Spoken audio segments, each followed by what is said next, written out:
if these things that we're experiencing are the natural progression of what happens when you do seed life on planet, or you do accelerate biological life, you do have some sort of a genetic intervention where you take this thing that it has emerging intelligence and you accelerate it.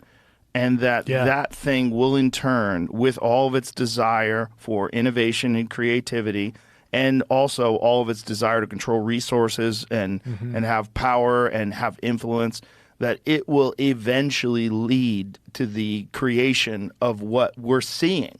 That these things are the next stage of this process. And that maybe we're dealing with one form of that next stage, but there's another stage that's 1,000,000 years more advanced than that, that's far superior, that doesn't even have a biological limitation in terms of physical space, that it exists completely in some other undetectable realm. That is no longer thinks about biological limitations of life and death and communication. It exists completely in some other space.